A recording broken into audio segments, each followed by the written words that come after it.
Apa tuh Pak siapa yang dokter itu? Oh, yang dokter. Iya, Yang punya. Kalbe, apa? Yang punya. Pak Yos ya? Yos, dokter Yos. Oh, dokter ya, Profesor Yos ya, ya. Yang punya kan itu? Iya, dulu yang punya, Prof. Sekarang bukan lagi? Sekarang udah enggak, Prof. Oh, udah enggak. Iya. Dokter Yos kemana? Dokter Yos kayaknya sibuk ngurusin rumah sakit aja, Prof. Rumah sakit. Pabrik farmasi kan? Iya, di Kalbe beliau, Prof. Dokter jadi profesornya profesor ekonomi. Iya, profesornya ekonomi, betul. Udah kita mulai ya? Boleh, Prof? Ya. Oke. Sambil Pak Haji menyusul, Prof. Ya. Assalamualaikum warahmatullahi wabarakatuh. Terima kasih Prof, Bapak-Bapak, mohon izin, Prof. Ibu-ibu. Ya. Kameranya mohon dibuka dulu, Prof. Oh iya, sorry. Iya, Prof. Maaf, Prof. Sorry. Ya, Prof. Sorry, Prof. Maklum, Profesor udah lupa. Baik, Prof. Silakan, Prof, dilanjutkan. Nah, sore ini kita menguji Pak Halik, nomor mahasiswanya saya lupa, belum dikasih tahu. Karena nggak apa-apa. Tapi untuk ujian ini ujian tertutup ya? Iya, Prof. Ya, Bapak-bapak sudah siap untuk kita ujikan? Kita mulai aja ya Pak ya, Pak Ibu Ida sama Pak Lukman, dia siap Pak Lukman? Silakan, Ya. Prof. Pak Haji nyusul aja ya. Ya. Ya, Prof. Ya. Nah, tahap pertama Bapak silakan presentasi, terutama mengenai notulen yang pertama yang waktu seminar hasil perbaikannya seminar hasil bagaimana, kemudian hasil-hasil yang sekarang sudah perbaikan bagaimana. Nggak usah mulai dari awal lagi, jadi koreksi yang notulen, kemudian hasil perbaikannya apa. Ini Pak Haji udah nongol. Mohon izin, saya ngucip belakangan aja. Di Trapel, saya lagi di kampus nih, setia nih, Prof. Ya oke deh, kita mulai aja ya. Ya, silakan. Baik, terima kasih Prof. Hamdi. Assalamualaikum warahmatullahi wabarakatuh. Waalaikumsalam warahmatullahi wabarakatuh. Selamat siang Prof. Hamdi, selamat siang Prof. Aji, selamat siang Bu Ida, selamat siang Pak Lukman dan Mas Riko. Terima kasih atas kesempatan yang telah diberikan kepada saya untuk mempresentasikan disertasi saya pada sidang tertutup ini. Baik, izinkan saya untuk share screen ya dari PowerPoint untuk sidang disertasi ini.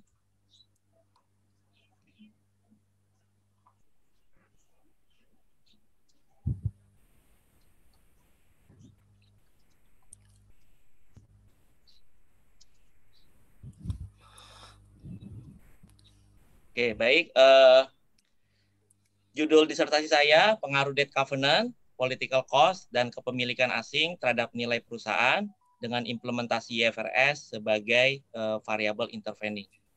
Untuk yang pertama dari matriks perbaikan, yang pertama dari Profesor Dr. Aji Suratman, menyarankan beliau bahwa untuk diabstraksi, ya baiknya ada 3 alinea, dan ada beberapa kata kunci yang seharusnya dihilangkan, dan lalu juga ada beberapa penyesuaian karena ada penyesuaian terhadap variabel dependent-nya, ya, yaitu nilai perusahaan.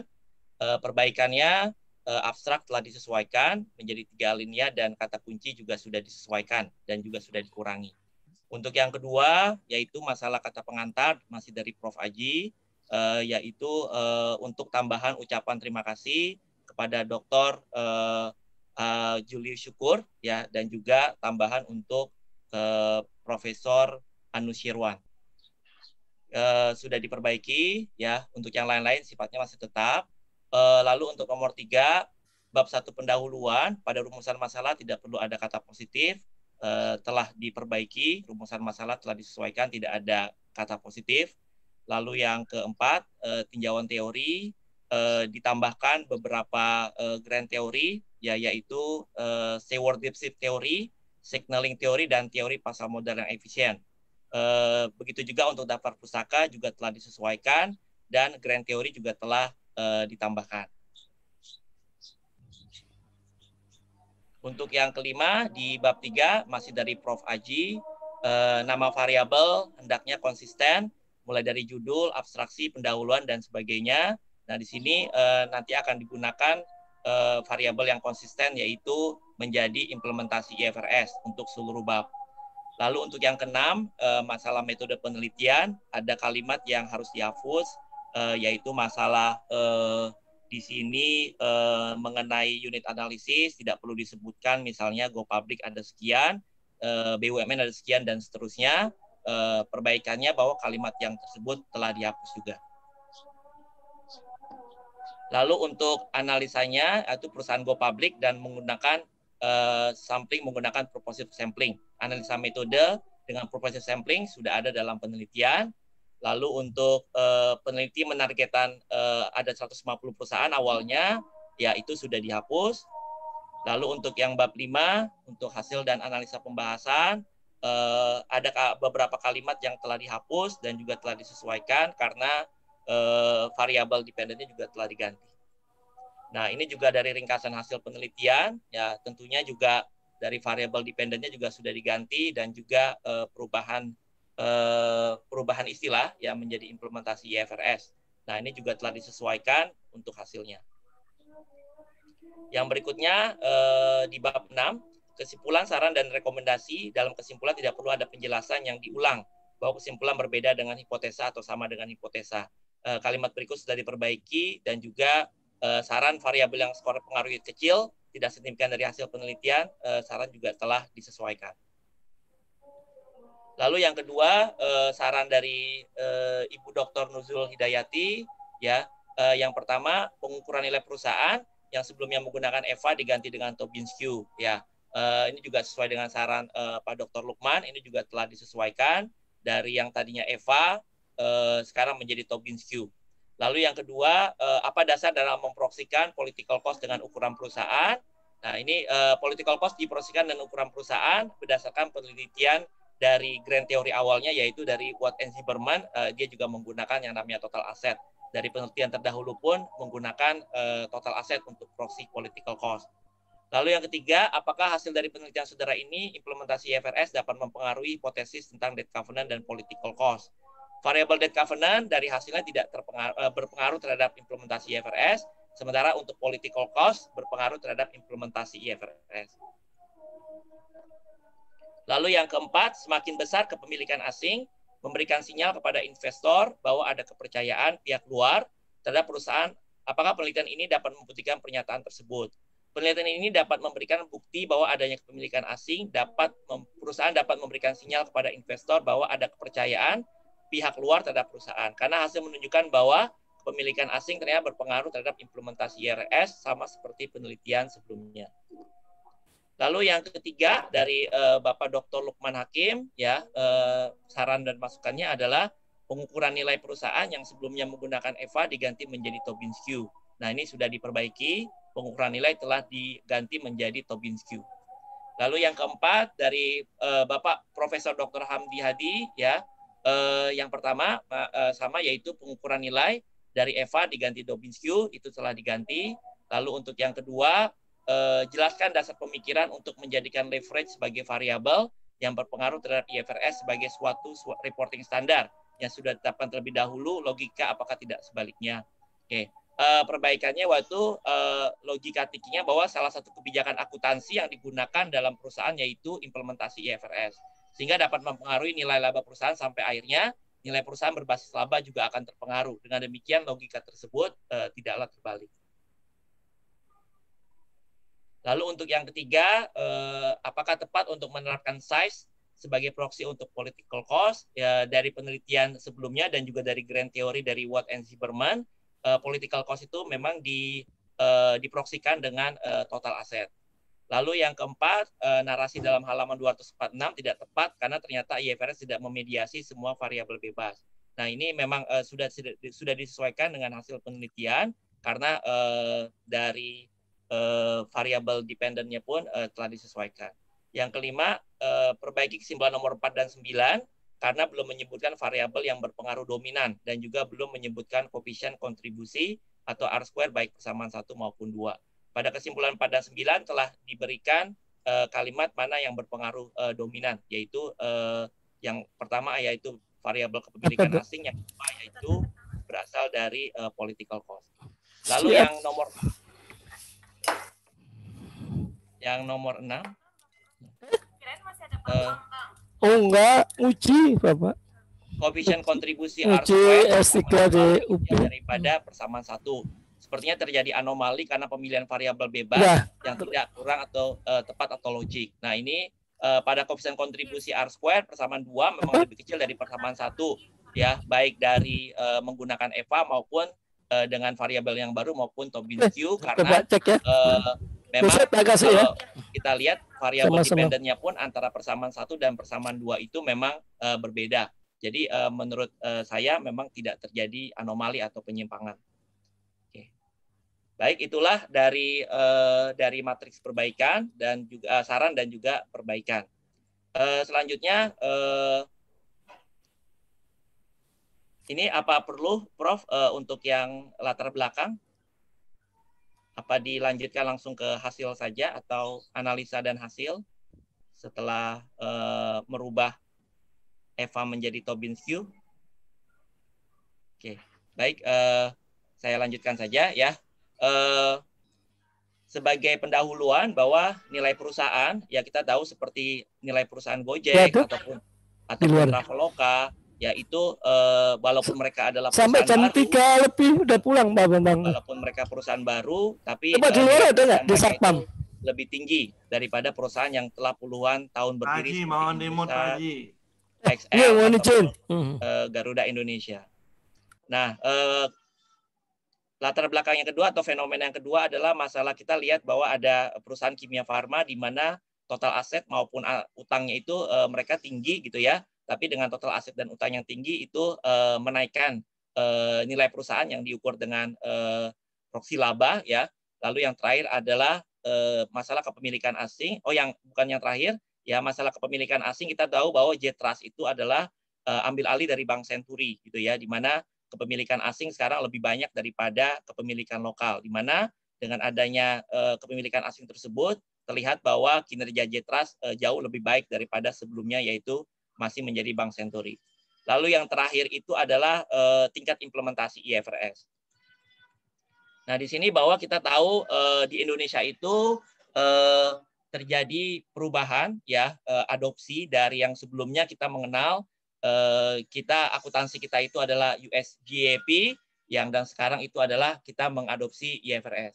IFRS mengalami perubahan yang signifikan dan menciptakan goncangan yang positif bagi dunia bisnis di Indonesia ya, di mana belum ada data publikasi dari pihak regulator baik OJK, BUMN ya, yang melaporkan seberapa jauh implementasi IFRS di Indonesia.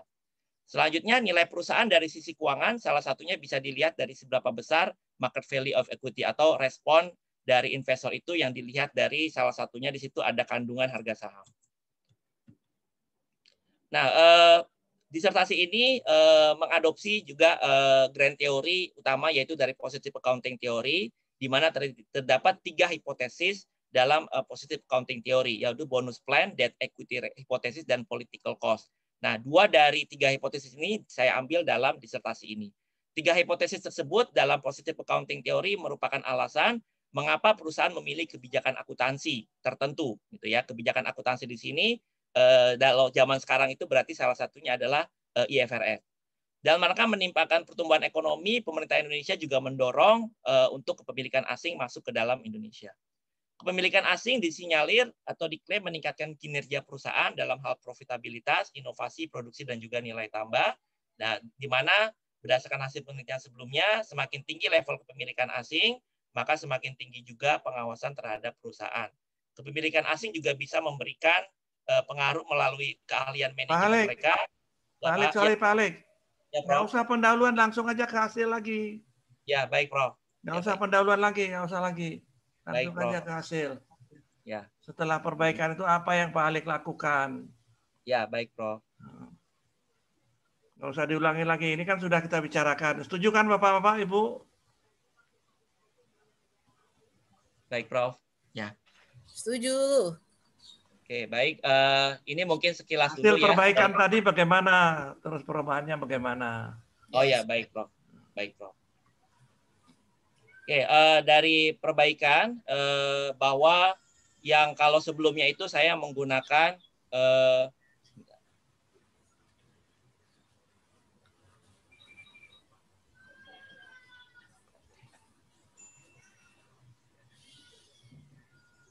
perbaikannya yang utama itu adalah yang sebelumnya itu saya menggunakan nilai perusahaan yaitu EVA ya atau Economic Value Added, di mana kalau EVA itu lebih kepada internal ya melihatnya, yaitu hanya dari laba atau profit dikurangi dengan biaya pendanaan. Nah, sementara ya di sini merubah ya nilai perusahaan menjadi Tobin Skew ya, di mana Tobin Skew itu dari rumusnya itu adalah market value of equity ya, berarti melihat total harga saham perusahaan ya dikalikan dengan jumlah lembar yang beredar ditambah dengan total utang dibagi dengan total aset. Nah, ini skalanya adalah skala rasio. Sementara untuk variabel-variabel yang lain itu masih sama.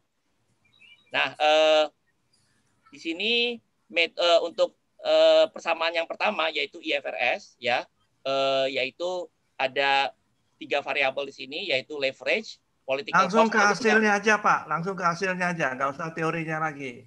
Oke, baik Prof. Hasil. Ya. Baik. Ya. Dari hasil bahwa untuk persamaan yang pertama yaitu determinan IFRS ya, dari 3 hasil Chotes, LM dan juga Hausman ya, itu metode yang dipilih adalah metode fixed model. Nah, di mana di sini hasil dari fixed modelnya itu adalah seperti ini.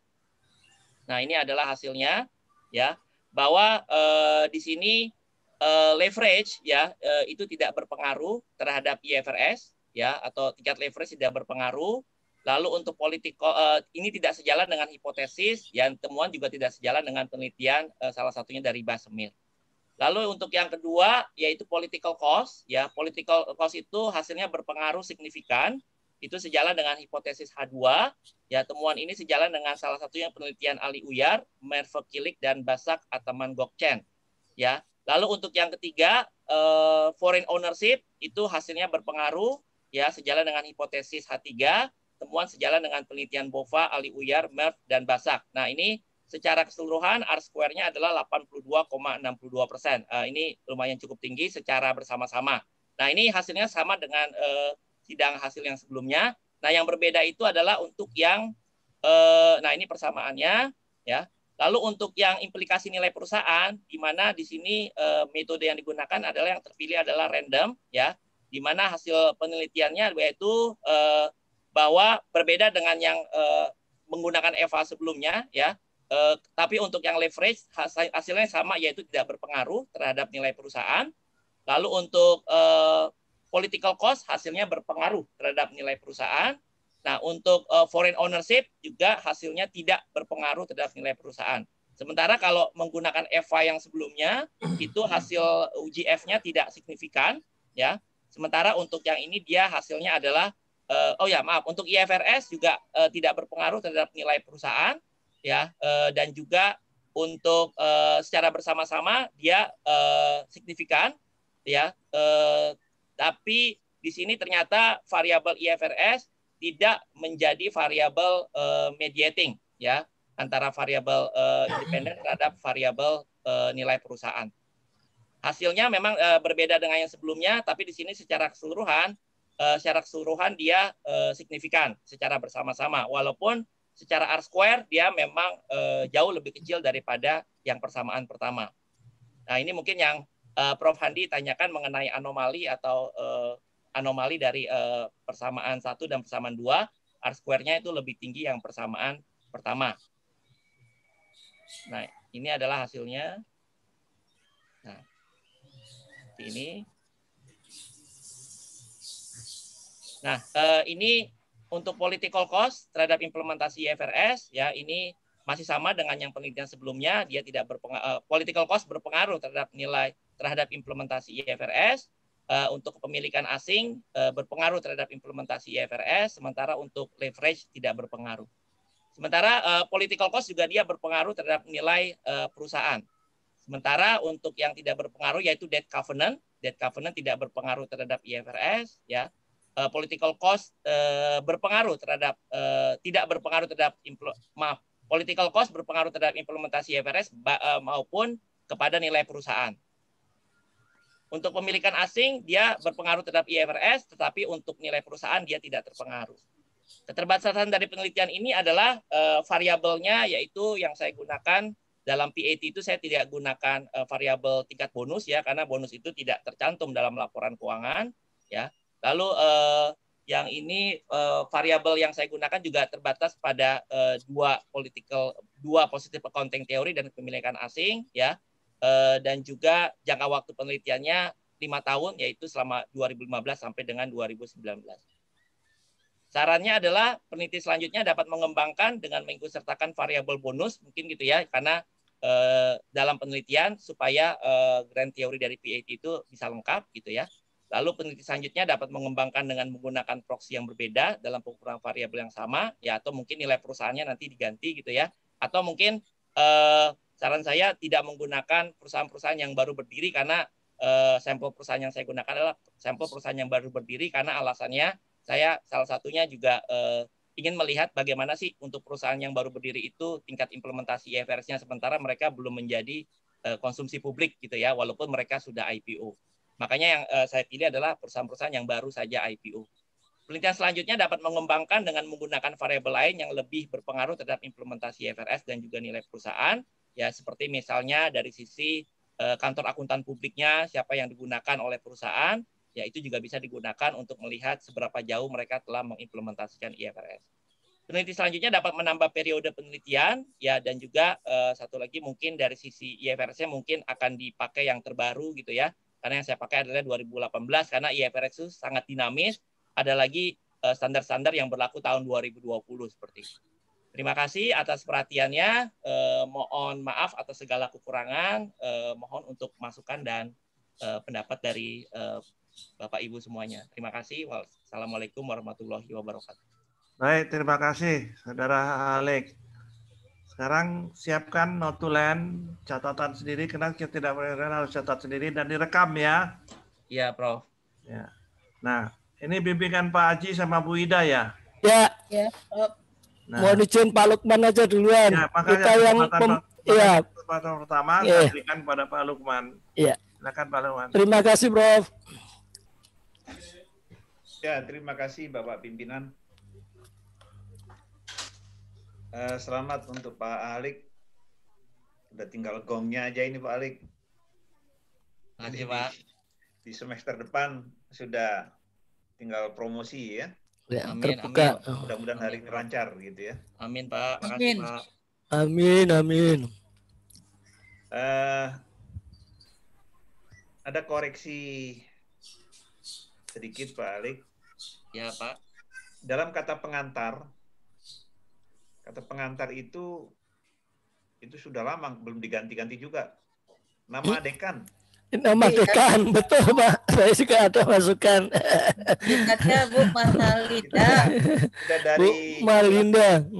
Dulu udah ada revisi tuh, belum dari direvisi. awal Bu. udah diingatkan. Pak, nggak yakin. Ya, baik, Pak. Makasih, Pak. Ya. Mohon maaf, Pak. Kemudian covernya nanti jangan lupa itu kan masih menggunakan cover tahun 2020 ya. Nanti pada saat sidang promosi nanti Pak Alik ya. Oh iya, Pak. Nah, nanti di itu. Baik, Pak. Nah, sekarang ada sedikit pertanyaan yang agak mengganjal di hipotesis 8. Ya, Pak. Saya rangkum aja karena ini terkait. Ya nanti dijawab sekaligus saja Pak ya, dijelaskan sekaligus. Iya, Pak. Di hipotesis 8 tadi sudah disebutkan, tetapi nggak begitu eksplisit. Ya. Apa yang bisa kita jelaskan dalam artian hasil penelitian Bapak terhadap variabel intervening yang tidak signifikan terhadap nilai perusahaan? Ya. Kemudian dilanjutkan di dalam model yang kedua, ini kan model yang kedua. Dalam model yang kedua, itu R-square-nya hanya ditemukan 10,67%. Ya. Nah, sekarang apakah ada permasalahan dalam melakukan penurunan hipotesis atau mapping hipotesis terhadap eksogen pada saat awal? Sehingga kontribusi dari eksogen yang ada itu sangat kecil. Ya. Jadi waktu kita mapping hipotesis, menurunkan hipotesis, yang seharusnya kan banyak teori yang sudah bisa mendukung gitu ya. Ya. Tapi begitu kita running data, tiba-tiba langsung drop hanya 10,67% kontribusinya. Ya. Nah, di mana letak ininya, Bapak? Di mana letak kesalahan atau apa yang bisa dijelaskan dengan nilai yang sangat kecil itu? Ya. Saya pikir itu, Pak. Ya. Dijawab sekaligus saja, Pak ya. Ya, baik, Pak Lukman. Ya, saya melihatnya begini, Pak. Ya, karena kalau dari R-square yang kedua itu memang hanya political cost saja yang bisa mempengaruhi nilai perusahaan, di mana political cost itu ya diproksikan dengan total aset. Berarti artinya mungkin kita melihat bahwa dalam nilai perusahaan itu kan kalau kita lihat elemen-elemennya itu kan ada salah satunya adalah intinya adalah harga saham gitu ya. Harga saham itu kan sebenarnya adalah juga itu adalah reaksi investor gitu loh. Jadi memang di sini bahwa investor itu masih melihat gitu ya bahwa total aset itu bisa menjadi salah satu kenapa mereka misalnya mau membeli saham atau tidak gitu, atau mereka mau menginvest atau tidak. Nah, di sini ternyata yang berkontribusi itu memang hanya political cost. Nah, disinilah temuannya gitu ya, bahwa kita melihat temuannya bahwa di sini seperti IFRS gitu ya, tidak berpengaruh terhadap nilai perusahaan. Saya melihatnya begini, bahwa ternyata memang karena IFRS itu memang standar yang sangat baru gitu ya, standar yang sangat baru gitu ya. Jadi memang masih harus perlu disosialisasikan ya kepada halayak ramai gitu. Karena pada kenyataannya sendiri aja ibaratnya ini standar terbaru, banyak juga dosen-dosen akuntansi ternyata juga yang belum mengupdate gitu ya. Masih banyak juga dosen-dosen akuntansi yang masih menggunakan mindsetnya itu mindsetnya US GAAP atau mindsetnya Amerika gitu loh. Ibaratnya orang-orang terdekat yang dengan akuntansi saja, saya melihat bahwa belum tentu mereka update dengan IFRS, apalagi istilahnya dari sisi investor gitu ya. Oke, apalagi ditambah lagi dengan misalnya banyak sekali akhirnya dengan adanya IFRS ini gap-nya itu jadi semakin melebar antara orang akuntansi dengan pajak. Nah, itulah kenapa berarti artinya investor itu investor berarti apalagi investor gitu ya. Mereka tidak melihat bahwa tidak melihat masalah adopsi IFRS ini di perusahaan gitu. Walaupun kita melihat adopsi IFRS di perusahaan itu misalkan cukup tinggi gitu ya, karena adalah mereka perusahaan-perusahaan yang kebetulan perusahaan TBK gitu ya. Nah, tapi ternyata dengan adanya IFRS, walaupun mereka udah implementasi, itu tidak menjadikan mereka tertarik gitu loh untuk melihat potensi perusahaan. Mereka sekali lagi mungkin melihat potensi perusahaan hanya dari laba dan juga dari prospek. Karena seperti ini, karena ternyata implementasi IFRS itu tidak selalu misalkan menaikkan laba, walaupun laporan keuangan itu lebih reliable gitu ya. Laporan keuangan itu bisa lebih reliable, lebih bisa diandalkan dengan kondisi zaman sekarang, yaitu salah satunya adalah dia mengusung konsep nilai wajar. Nah, tapi ternyata ya itu tidak serta-merta menjadikan itu lebih relevan dengan kondisi sekarang.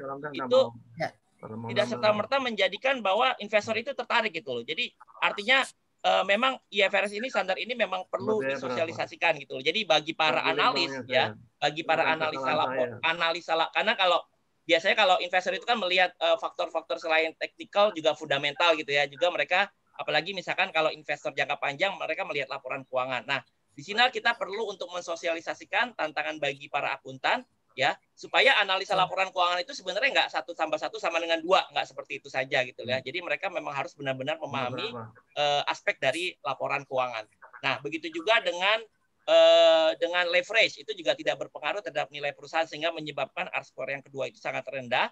Nah, saya melihatnya itu adalah bahwa kalau di sini kan dia tidak signifikan gitu ya. Berarti saya melihatnya bahwa investor itu di sekarang itu ya, karena investor yang ada di sekarang itu tidak lagi melihat ini. Mereka tuh tidak tertarik dengan perusahaan-perusahaan yang memiliki utang yang cukup tinggi, karena kalau leverage-nya tinggi berarti kan artinya perusahaan itu memiliki resiko ya untuk membayar utang-utangnya yang segera ataupun akan jatuh tempo ya, plus lagi ada bunga seperti itu. Apalagi nah itu dari sisi leverage. Begitu Pak Lukman mungkin. Ya, lalu kalau kita melihat dari penjelasan di sana kan intinya pasar ini tidak merespon adanya IRS. Ya. Ya. Betul. Tidak merespon itu. Ya. Nah, adakah Bapak punya perbandingan antara pasar kita dengan pasar negara lain? Kondisi pasar negara lain bagaimana? Ya. Lalu kalau itu ada terjadi perbedaan respon, apa yang terjadi dengan tingkat efisiensi pasar modal yang terjadi di negara lain? Apakah sama dengan kita? Kalau posisinya sama, berarti IRS ini tidak memberikan kontribusi terhadap teori efisiensi market hypothesis yang ada di Indonesia. Gimana kita bisa menjelaskan? Ya, baik, terima kasih Pak. Ya, memang kalau dari penelitian terdahulu yang dilakukan di negara-negara lain gitu ya, itu memang salah satu perbedaan dengan penelitian saya adalah di sini perbedaannya dulu kalau implementasi IFRS yang dilakukan penelitian-penelitian terdahulu itu hanya melihat misalkan dari level negara. Oh, mereka sudah kenal dengan IFRS, itu dianggap bahwa negara tersebut sudah mengadopsi. Tapi kalau per perusahaan kan belum tentu. Lalu mereka aspek-aspek yang mereka lihat juga hanya dari sisi pengungkapan misalnya. Pengungkapan yang memang irisannya itu sama dengan standar sebelumnya. Nah, itulah dari sini juga ada perbedaan mengenai bagaimana cara mengukur implementasi IFRS-nya dengan penelitian terdahulu. Dan dari penelitian terdahulu juga ternyata memang saya lihat itu hasilnya antara implementasi IFRS dengan nilai perusahaan itu hasilnya itu memang berbeda-beda. Tetapi kecenderungannya memang saya lihat itu tidak berpengaruh terhadap nilai perusahaan. Nah, dari yang penelitian terdahulu juga itu kalau yang berpengaruh terhadap nilai perusahaan itu kebanyakan adalah memang penelitian-penelitian yang memang banyak dilakukan di Eropa gitu ya, karena kita bisa melihat bahwa asal dari IFRS ini adalah sebenarnya dari Eropa gitu ya. Jadi artinya ya artinya paksaan untuk melakukan implementasi itu cukup berat gitu, cukup besar gitu ya dibandingkan dengan negara-negara lain seperti negara Asia gitu ya, yang memang IFRS adalah sesuatu yang baru gitu. Jadi Ya, artinya harus memang siap dong. Itu namanya bohong aja namanya. ya, jadi memang artinya di sini Iya, kalau kita bilang sebenarnya pasar modal kita itu dikatakan ibaratnya seperti ya memang semi strong lah gitu ya. Memang ibaratnya sebenarnya informasi itu ada gitu loh. Apakah perusahaan itu implementasi IFRS atau tidak. Cuman so far ya kita melihat bahwa investor kita itu nggak sampai sejauh itu melihat istilahnya bahwa sebenarnya laporan keuangan itu lebih reliable dengan tapi ternyata seperti saya katakan tadi dengan implementasi IFRS itu sebenarnya tidak hanya istilahnya nanti labanya itu menjadi lebih tinggi, tidak ya, itu tidak menjadi jaminan laba kita itu jadi lebih tinggi gitu ya. Justru tidak, malahan di sini justru bisa aja kalau saya lihat dari pengalaman gitu ya, justru IFRS itu misalkan kalau mereka menerapkan salah satunya adalah salah satu PSAK yaitu standar akuntansi 24 gitu ya, di mana di situ malah justru menurunkan laba karena mereka harus mencadangkan iuran pensiun yang ibaratnya karyawan nanti pensiun kapan tapi harus dicadangkan. Nah, itu akan ada perubahan asumsi nanti nilai wajar, di mana apalagi sekarang ada tingkat inflasi segala macam berubah, itu justru akan menurunkan nilai perusahaan. Nah, di sini saya melihatnya berarti bahwa investor sekali lagi mereka lebih cenderung melihat dari sisi laba gitu ya, bukan dari sisi reliable-nya laporan keuangan. Seperti itu Pak Lukman. Yes. Betul. Lalu bagaimana kita bisa membuat suatu mapping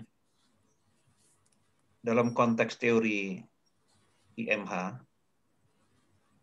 Apakah Bapak menemukan IRS ini direspons oleh pasar, ada di dalam suatu negara, dan di suatu negara itu sudah diketahui IM-nya pada posisi apa, kuat atau apa, dan pada posisi kita yang tidak direspon itu pada posisi apa, kuat, lemah, atau semai, sehingga kita bisa membuat suatu komparasi. Ada nggak Bapak melakukan pengkajian itu terhadap negara lain? Silakan, Pak. Ya, kebetulan kalau untuk melihat negara-negara lain itu saya tidak mapping per negara gitu Pak ya. Cuman dari hasil penelitian terdahulu saja Pak. Memang kebanyakan hasilnya itu memang tidak mempengaruhi nilai perusahaan Pak ya. Berarti artinya memang di sini kita lihat. Jadi sebenarnya IFRS itu kalau saya melihat itu lebih kepada arah ketaatan gitu ya. Ketaatan dari sisi regulator gitu loh. Jadi memang ini tujuannya memang kepada arah regulator karena yang saya tahu itu bahwa seperti perusahaan-perusahaan TBK, perusahaan-perusahaan yang di bawah Kementerian BUMN ya, dan perusahaan-perusahaan yang di bawah OJK dan juga yang terbuka gitu ya. Mereka itu kan memang setiap tahun itu harus melaporkan laporan keuangan sesuai dengan versi regulator. Nah, di situ ada suatu form gitu ya yang melihat bagaimana sejauh mana mereka telah implementasi IFRS itu dari ada form-formnya, tapi di situ hanya dari sisi masalah pengungkapannya gitu ya. Jadi artinya memang sejauh ini memang lebih kepada arah ketaatan itu adalah kepada arah untuk regulator Pak, seperti itu. Untuk di Indonesia ya, untuk di Indonesia. Tapi kalau misalnya memang untuk per negara, kalau saya lihat itu dari pengalaman bahwa memang sebenarnya kalau perusahaan-perusahaan kita itu terkait dengan luar negeri gitu ya, misalkan kita adalah anak perusahaan gitu ya, apalagi perusahaan-perusahaan yang memang afiliasinya itu ke Eropa gitu ya, atau lebih khususnya adalah ke Inggris. Nah itu memang tingkat implementasinya itu cenderung lebih tinggi gitu ya, karena IFRS itu sendiri kan berasal dari Inggris gitu ya, dari Eropa, dari Inggris itu. Jadi makanya ibaratnya itu serta-merta kita ibaratnya kayak terpaksa gitu ya. Kalau memang perusahaan kita itu terafiliasi dengan negara-negara yang sifatnya itu adalah yang memang di mana IFRS itu berada gitu ya. Cuman kalau dari hasil penelitian saya di sini, kalau saya lihat negara-negara yang kepemilikan asing itu kebanyakan kebanyakan itu ada dari Thailand gitu ya, ada dari South Korea, ada dari Malaysia gitu. Di mana mereka adalah kebanyakan memang negara-negara Asia gitu kan.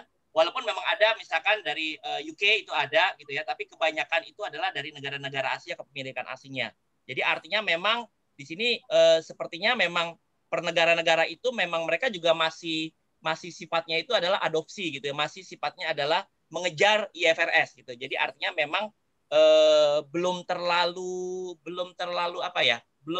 tersosialisasi gitu loh di negara-negara tersebut ya, sama dengan di Indonesia juga seperti itu Pak. Ya. Terakhir Pak. Ya Pak Lukman. Kalau respon pasar seperti itu, lalu apa pentingnya di IFRS nih harus dipergunakan? Orang nggak mempedulikan pasar? Nah, ya Pak Lukman ya. Justru dari situ menurut saya justru dari hasil temuan ini saya bisa memberikan masukan gitu ya, atau paling enggak kita harus sadar gitu ya bahwa memang standar akuntansi ini cepat sekali berubahnya gitu ya.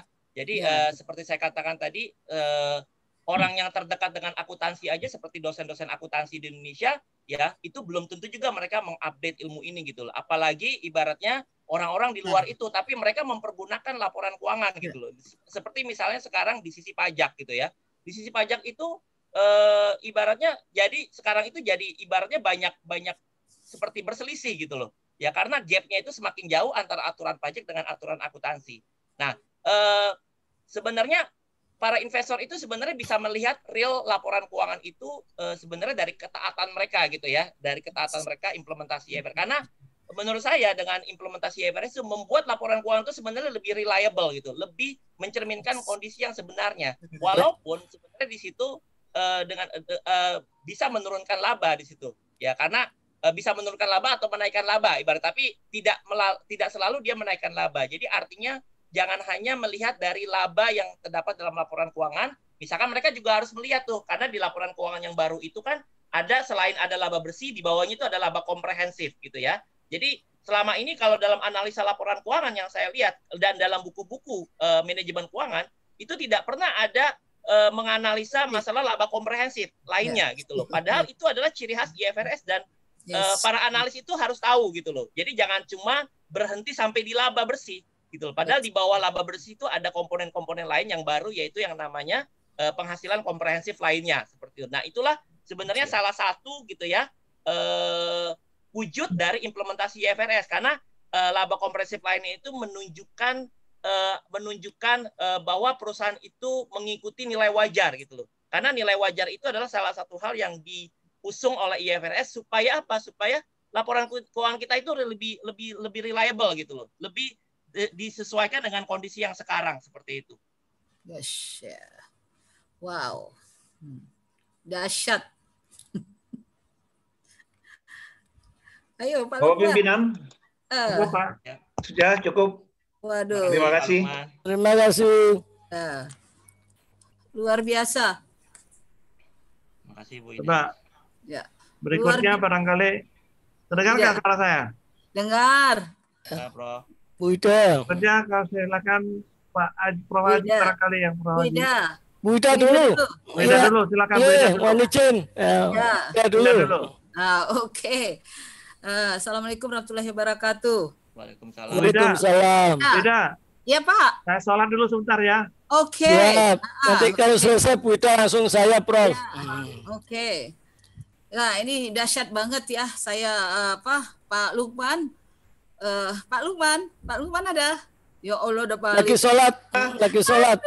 Pak Gimana? Lukman. Bu Haji? Lukman? Ya, Bu Haji. Waduh, hebat nih. Ya, luar biasa. Pertanyaan dari Pak Lukman luar biasa, jawabannya sangat luar biasa. Ya, dahsyat ini. Ya, jadi ya Mas Halik ini memang betul-betul dia udah pakar ini Pak. Jadi Karena memang harus digali, Bu Haji. iya, betul. betul. Jadi dasar sekali ya. Jadi ini nanti saya sangat ini nanti waktu promosi, saya pikir itu kan nanti banyak ditonton orang ya. Nah, ini perlu diangkat lagi nanti Pak Lukman. Itu cantik sekali ininya, Pertanyaannya sama jawabannya. pertanyaannya dan jawaban yang diinterpretasikan melalui penelitian dia ini. Karena penelitian kita juga berharap ya, yaitu IAI ataupun nanti apa itu bisa melihat, mendengar ini semua ini tadi. Tadi Nah, update Ya. Jadi- internasional tadi itu. Nah, iya tuh, maka dahsyat sekali, luar biasa saya pikir itu tadi ya. Jadi Pak Mas Halik luar biasa menjawabnya.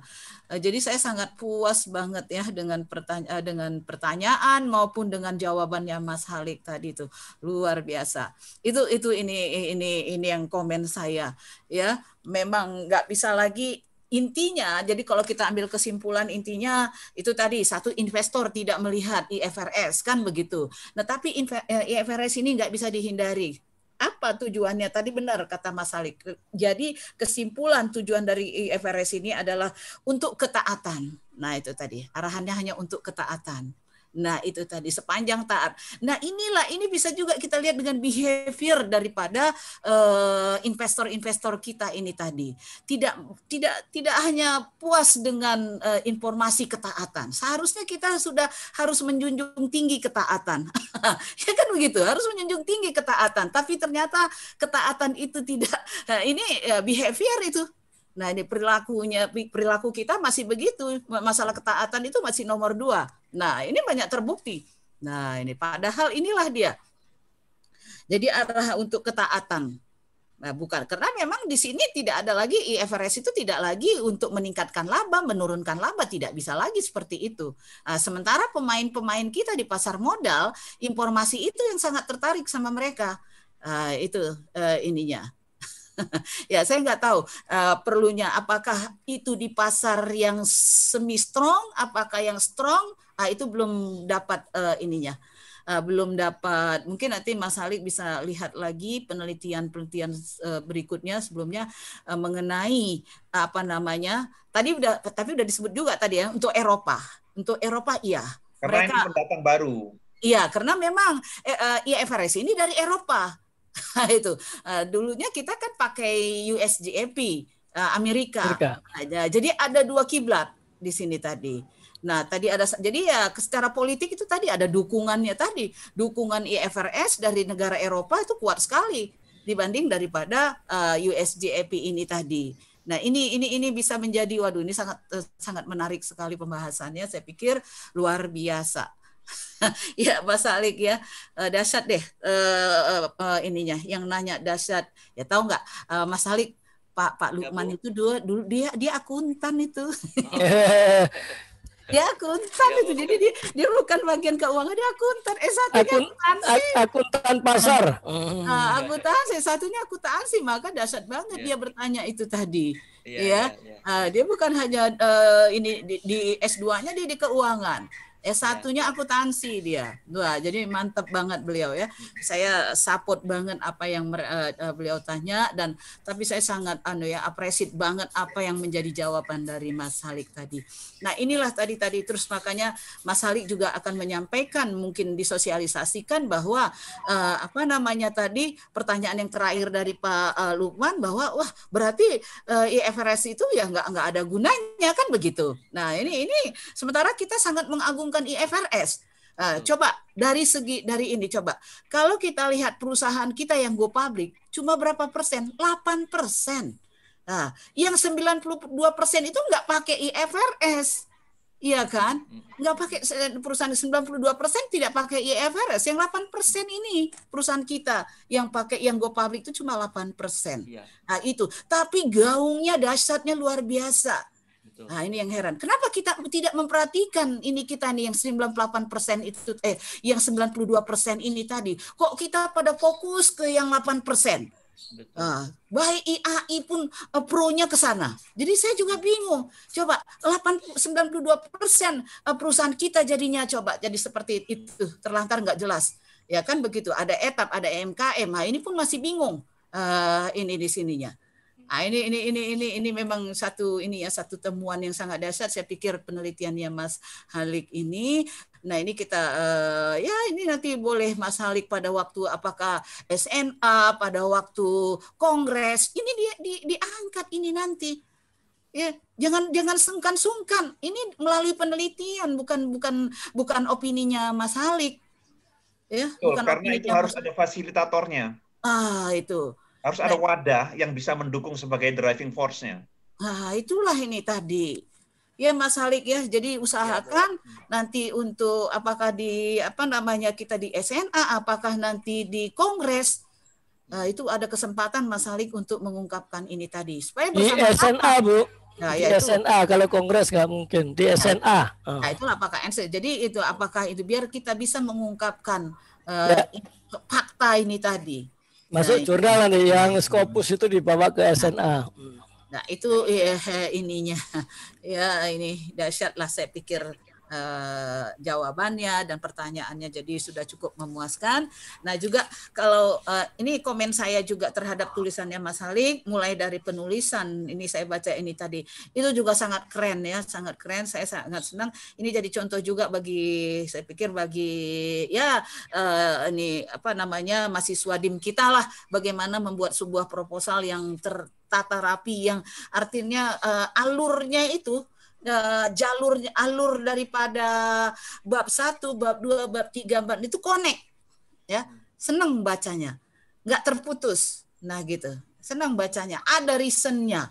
Nah, itu mulai dari latar belakang itu saya sudah baca itu, wah ini keren banget ya, keren banget. Ini ada reasonnya, munculnya statement ataupun pengangkatan daripada variabel teori maupun penelitian yang terdahulu, sangat sinkron saya lihat. Ya, sangat sinkron, sangat bagus sekali itu dalam penulisannya itu. Jadi ini juga menjadi ini juga ya, nanti jadi contoh juga bagi saya, misalnya membimbing, ini paling enak ngebacanya modelnya begini. Nah ini, ya jadi kenapa sampai hubungan dengan teori pun Mas Halik luar biasa saya lihat ya. Jadi hubungan teori-teori dengan variabel yang diangkat itu sangat ini ya, sangat connect banget gitu loh, sangat bisa menjelaskan di situ. Nah itu ya, sangat bisa menjelaskan, saya lihat wah jadi bacanya pun jadi enak, adem gitu. Nah ini perlu jadi contoh ini seperti ini. Jadi kadang banyak kita itu mengangkat satu teori, tapi ya karena ini aja ngutip sana, ngutip sini, ngutip sana, ngutip sini, enggak jelas, enggak berkesinambungan begitu yang dikutip ini kadang seperti itu. Nah, tapi yang Mas Halik punya ini saya sangat salut dan saya sangat senang membacanya itu betul-betul menjadi apa? Jadi satu nikmat membacanya seperti itu ya. Itu saya senang sekali. Nah, itu jadi udah bagus lah mengenai ininya ya, daripada penulisan ininya hubungan antara variabel-variabel itu. Dan bahkan ya ini sangat tertarik juga, kita kan kemarin kita ganti itu mengenai Eva dengan nilai perusahaan ya.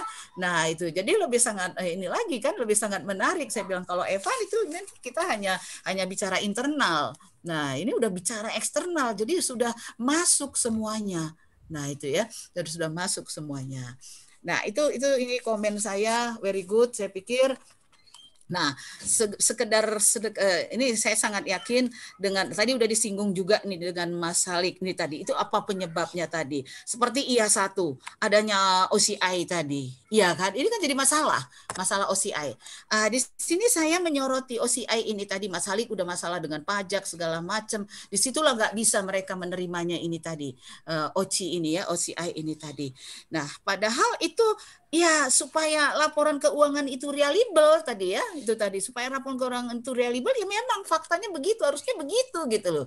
Nah, tapi kenyataannya masih banyak yang belum bisa menerima kan begitu. Nah, ini yang jadi memang menjadi apa ya namanya menjadi ya PR mungkin bagi kita untuk mensosialisasikan ke apa namanya mana sih sebenarnya yang kita fokuskan, kan tidak semata-mata hanya laba ya, tidak semata-mata oriented laba oriented saja yang difokus begitu, tetapi tata kelola ya kan seperti itu, tata kelola, kemudian kepatuhan, ketaatan itu kan memang harus ini kan. Nah, inilah yang nanti menjadi ini ya, saya pikir menjadi bagi kita pun sebagai dosen. Nah, itu tadi yang menjadi acuan kita ya ke situ ya. Nah, jadi adanya OCI. Nah, di sini ini akan berdampak besar ya terhadap laba bersih kan seperti itu ya. Nah, sementara selama ini yang kita ukur ROA itu laba yang tanpa OCI. Nah, ini gimana ini menurut Mas Halik ya? Nah, ini ada nggak komplain misalnya ya kan Mas Halik juga ini ya mungkin di apa namanya sebagai praktisi seperti itu ya. Nah, ada nggak komplain ini bagian manajemen keuangan ya, orang manajemen keuangan dia bingung memang waktu kita pakai fair value terus adanya OCI ini tadi dia memang bingung sehingga ya berubah rasio keuangannya ini tadi. Nah, ya itu ya. Nah, perbankan juga begitu mengkomen seperti begitu juga, berubah rasio itu tadi. Nah, ini menurut Mas Halik gimana ini tentang OCI ini tadi? Komennya lah apa kira-kira? Ya, Bu. Ya, terima kasih Bu Ida ya. Ya betul. Jadi memang kalau selama ini saya melihat bahwa literatur di manajemen keuangan seperti saya katakan tadi gitu ya, di manajemen keuangan itu tidak pernah melihat atau melihat ibaratnya itu ada seperti campur tangan dari tanda kutip IFRS gitu ya. Seperti misalnya tidak selama ini misalnya seperti Ibu Ida bilang misalkan ROI itu ya semua ya dari laba bersih gitu ya, padahal sekarang secara akuntansi itu ada yang namanya laba komprehensif gitu kan. Jadi itu saya belum pernah menemukan yang namanya buku literatur manajemen keuangan maupun misalnya aturan-aturan misalkan di Kementerian BUMN itu kan ada misalnya rumus-rumus gitu ya untuk melihat kinerja BUMN. Itu sama sekali walaupun misalnya Kementerian BUMN itu atau OJK itu sudah mewajibkan IFRS gitu loh. Tapi dalam hal pengukuran kinerja itu mereka sama sekali tidak melihat yang namanya laba komprehensif gitu loh. Jadi yang mereka itu hanya laba gitu. Jadi ibaratnya kayak mereka meminta perusahaan-perusahaan di bawah naungan itu implementasi IFRS, apalagi OJK atau BUM gitu ya. Tapi di sisi lain dalam hal pengukuran kinerja itu pengukuran kinerja hanya dari laba bersih seperti itu saja. Nah, itu memang jadi suatu, jadi makanya misalkan seperti ini ada standar-standar terbaru gitu ya, standar terbaru misalkan katakanlah itu sewa gitu kan, nah itu sewa, sementara perusahaan yang sudah mengimplementasikan standar yang terbaru itu kan harus mengakui misalkan sewa itu sebagai suatu kewajiban gitu ya, sebagai liabilitas. Nah, sementara kita melihat liabilitasnya naik nih, sebenarnya dia itu taat gitu loh terhadap IFRS gitu ya, terhadap standar sehingga menyebabkan liabilitasnya itu naik nih, ibaratnya seperti itu katakanlah. Tapi mungkin investor melihat, kok ini liabilitasnya naik, kesannya jadi jelek gitu kan, ibaratnya gitu. Iya, Nah, iya. itulah Itu. gitu. Jadi ibaratnya kalau liabilitas naik kan berarti wah ini resiko perusahaannya jadi lebih besar nih, likuiditasnya jadi lebih jelek gitu kan. Ya, Padahal itu. sebenarnya udah implementasi gitu, udah Nah, reliable laporan keuangannya. Nah, itulah yang memang menurut saya tantangan sekarang adalah bagaimana buku-buku terbaru manajemen keuangan itu harus mengakomodir betul. laporan keuangan yang versi Ya. IFRS. Jangan cuma melihat 1+1 tuh hanya 2 gitu loh. Jadi memang harus interpretasinya harus dalam. Dalam unsur-unsur utang itu ada apa aja? Ternyata di situ misalkan ada liabilitas sewa, di mana dulu kita nggak pernah menganggap itu gitu ya. Dalam laba itu ada yang namanya laba komprehensif, nggak melulu tinggal laba saja gitu ya. Lalu ada di komponen ekuitas itu biasanya kita cuma tahu modal saham gitu ya. Tapi ternyata ada yang namanya other comprehensive income seperti itu. Jadi memang menurut saya itu jadi tugas kita sekarang adalah karena saya sebagai pengajar ya, memang tugas saya itu adalah harus banyak mensosialisasikan hal ini kepada analis gitu ya, analis laporan keuangan, lalu dari sisi pajak gitu ya, dari untuk regulator juga seperti itu ya, supaya antara apa yang mereka minta ya terhadap bahwa perusahaan-perusahaan yang di bawah naungannya harus implementasi PSAK terkini atau IFRS, tapi di sisi lain dalam hal pengukuran kinerja mereka tidak memasukkan unsur-unsur IFRS itu atau laporan keuangan yang berbasis IFRS itu ke dalam unsur kinerja mereka seperti itu. Begitu Bu Ida. Ya, mantap ya. Saya senang sekali Mas Halik dengan jawabannya ya, sangat realistis sesuai dengan pakar IAI ini, pakar IFRS ya, wajar. Jadi memang bagaimanapun ya kita harus bisa mengedepankan IFRS ya, juga harus juga bisa menerima kelemahan-kelemahan daripada IFRS ini tadi yang kemudian nanti menjadi PR kita ke depan, apa solusi yang terbaik. Saya pikir itu ya, very good. Saya senang sekali dengan jawaban Anda. Baik Prof, saya rasa saya sudah cukup puas dengan jawabannya ya. Very good. Terima kasih Bu Ida. Iya Pak. Selanjutnya Prof Haji, silakan Prof Haji. Terima kasih Prof Hamdi sebagai Ketua Dewan Penguji, pada Ibu, Bapak, Dewan Penguji yang lain. Assalamualaikum warahmatullahi wabarakatuh. Waalaikumsalam. Selamat sore, salam sejahtera untuk kita semua. Selamat untuk Pak Halik. Mudah-mudahan lancar, gitu kan? Udah tertutup, mudah-mudahan lancar dan mendapatkan nilai yang baik dan bermanfaat bagi lingkungan, ya. Yang pertama nih Pak, tadi udah disinggung oleh Pak Lukman ya, itu masih ada yang salah dekan ya Pak, yang tadi itu nomor 2. Kemudian untuk nomor 1 Pak, untuk abstrak ini coba ditambah lagi nih Pak ya. Jadi Bapak itu di alinea kedua campur dengan alinea ketiga Pak, hasil dari penelitian Pak. Saya baca ya, jadi alinea pertama sudah, mungkin dipertajam lagi tuh ya. Jadi untuk yang tadi IFRS itu ditambahkan, jadi ada nilai tambah itu Pak ya. Tujuannya untuk mengkaji, meningkatkan ya Pak ya, nilai tambah yang bisa diinikan Pak. Itu yang nomor 1. Kemudian yang penelitian udah oke. Alinea kedua, alinea ketiga hasil penelitian itu yang campur Bapak. Ada yang masuk ke alinea 2, itu mestinya dimasukkan di alinea ketiga. Baik. Ya, kemudian Ibu Dekan FEB UPI tolong diinikan. Kemudian yang bab 1 saya coba baca Pak, itu ada tipu ya Pak, yang salah-salah ketik, tolong dicek lagi Pak ya. Ya, komentar dan pertanyaan masih ada beberapa salah ketik atau tipu, tolong direvisi untuk peningkatan kualitas disertasi. Ya, baik, Prof. Jadi yang itu yang poin 3, poin 4 di bab 2 tinjauan teori dan penelitian terdahulu, Pak, udah bagus. Cuman kalau bisa itu diperkaya lagi, Pak. Kemarin kan udah direvisi untuk penelitian ini, teori-teori baru ya, Pak ya. Ya, Prof. Teori-teori baru. Itu ada beberapa salah ketik juga nih, tipu Pak, sayang ya. Jadi harus ditingkatkan lagi, bila perlu minta tolong orang lain Pak, jangan Pak Alik sendiri. Biasanya udah pusing, orang lain lebih teliti Pak ya. Gitu. Baik, Prof. Oke, untuk bab 3, kerangka pemikiran dan hipotesis. Kerangka pemikiran hipotesis ternyata sudah bagus, udah ini. Yang tadi, ini komentar dari saya ada ini. Dan pertanyaan sudah ada perbaikan yang cukup signifikan dari ujian tahap 1, ujian proposal, dan ujian sidang hasil. Tahap kedua, dan sekarang udah dari Pak Lukman tadi bagus sekali. Untuk jadi masukan ya Pak, dibandingkan sebelumnya masih ditemukan adanya tipu juga nih, salah ketik Pak. Baik, Prof. Kemudian bab 4, ini Bapak salah nulis tuh Pak ya, babnya coba dicek Pak. Oh ya, baik, Prof. Ya, jadi salah ketik tuh, mestinya bab 5 jadi bab 4 ya Pak ya, metode penelitian. Oh ya, Metode yang digunakan konseptual variabel sudah bagus, tadi udah dijelaskan.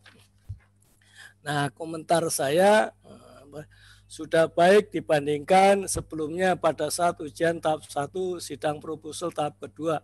Cukup signifikan perbaikannya. Hanya ada beberapa salah tipu juga nih saya baca ya, salah ketik perlu direvisi. Kemudian yang bab 5 nih Pak, hasil analisis. Ini saya coba lihatin semua. Terus ada pertanyaan dari saya nih Pak, masuk di situ ya, Pak Alik, Mas Alik. Ini ada, tadi ada tabel 59, tabel 510. Ya, di sini udah dikan. Ada presentasi. Pertanyaannya jelaskan secara singkat dan jelas tentang tabel 5.10 yang Anda presentasikan tadi. Dan tabel 523 nih Pak. Ya, coba jelaskan selintas lagi nih Pak. 510 dan 523 ya, Prof? Iya, kayaknya ini pengetikannya nih double nih masalahnya Pak pada saat presentasi itu, ya. Ini 510. Ya. Baik. Coba secara ringkas saja. Ya, baik, Prof. Hah? 510, 523. Iya. Ini pengetikannya ini double nih Pak. Implikasinya apa itu? Nah, ringkas saja. Ya, dapat. Halaman, dapat saya lihat halaman dulu, Prof. Presentasimu ada tadi di tabel 52, tabel 52 ya, Prof? tabel 510 sama tabel 523, Pak. 510 dan 523. Ya. 523, 510 dulu ya, Prof ya. Ya, 510 dulu. 510 itu halaman 203. Bentar, Prof. Ya. Di presentasimu ada tadi. Nah. Oh ya. 203. Oh, yang di presentasi aja ya, Prof? Ya, bahan presentasi aja yang Anda Ya, stabiluin itu. Karena ini redundant pengetikannya. Jadi tolong dijelaskan aja. Ya, baik, Prof. Bab 5 berarti, Prof ya? Ya. 5. Bab 5 tabel 510 sama 523.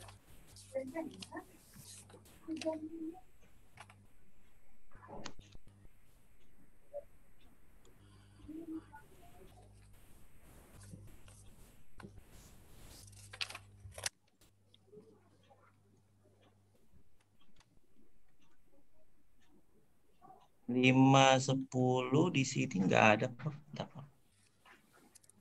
Ini saya ambil di bahan presentasimu tuh, Mas. 5. Oh, yang bahan presentasi ya. 5. Iya. Oh ya, 510 ya, baik, Prof. 510 523 saya ambil. Oh ya, ya, baik, Prof. Ini, Prof, ada. Ya. Oh ya, ini dijelaskan lagi ya, Prof ya.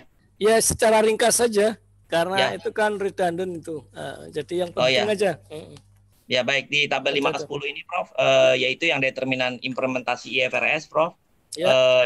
Di sini yaitu model yang dipilih adalah yang fix effect. Nah, Ya. di sini bahwa LV itu tidak berpengaruh, Prof, leverage. Ya. Ya, lalu political cost itu berpengaruh terhadap IFRS dan foreign ownership juga berpengaruh terhadap IFRS. Sementara untuk R-square-nya sebesar 82%, uji secara bersama-sama signifikan. Nanti pada waktu sidang terbuka ini dijelaskan di presentasinya, ya. Jadi orang bisa ngikutin. Oke, lanjut yang 523.